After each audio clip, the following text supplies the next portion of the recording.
तुम्ही कधी स्वतःला हा प्रश्न विचारला आहे का, की मीच इतरांकडून जरा जास्त अपेक्षा करते का? किंवा मीच जास्त सेन्सिटिव्ह आहे का? किंवा मीच वेड्यासारखा विचार करते का?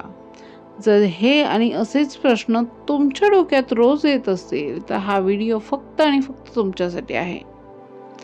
एक लक्षात ठेवा, कोणतीही मेंटली हेल्दी व्यक्ती ना रिलेशनशिपमध्ये राहून स्वतःवर शंका घ्यायला लागत नाही.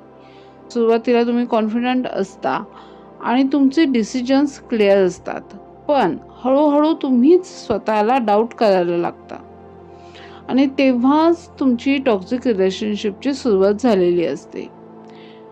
टॉक्सिक रिलेशनशिपची पहिली खूण म्हणजे कन्फ्युजन.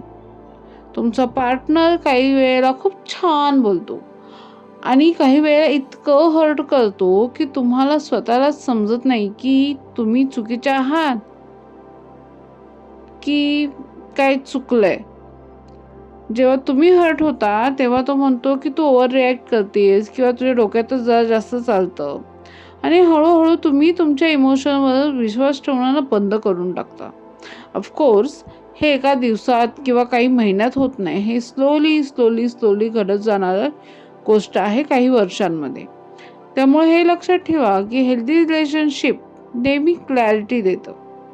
टॉक्सिक रिलेशनशिप नेहमी कन्फ्युजन क्रिएट करतं.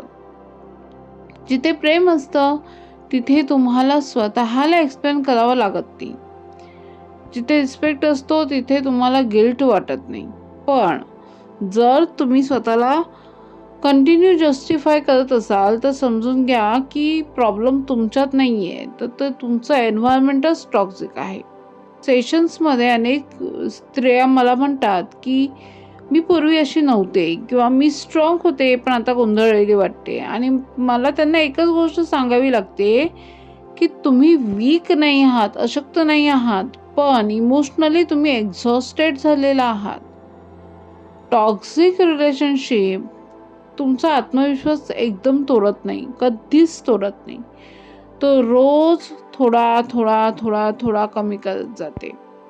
आणि सगळ्यात महत्त्वाचं म्हणजे ही तुमची चूक नाही. तुम्ही अति करत नाही, वागत नाही किंवा तुम्ही ड्रामॅटिकही नाही किंवा तुम्ही डिमांडिंगही नाही. तर तुम्ही फक्त एका अशा रिलेशनशिपमध्ये आहात जिथे तुम्ही आणि तुमचं मन सुरक्षित नाही. जर आजचा व्हिडिओ तुम्हाला थोडं जरी रिलेट झालं असेल ना, तर हे लक्षात ठेवा की स्वतःवर शंका घेणं हे प्रेमाचं लक्षण नाही आहे. सो मी Pratibha, the soul alignment coach, आणि आपण इथे स्वतःला या चॅनलवर स्वतःला ॲक्सेप्ट करायला शिकतो. सो असेच ट्यून राहा. Take care.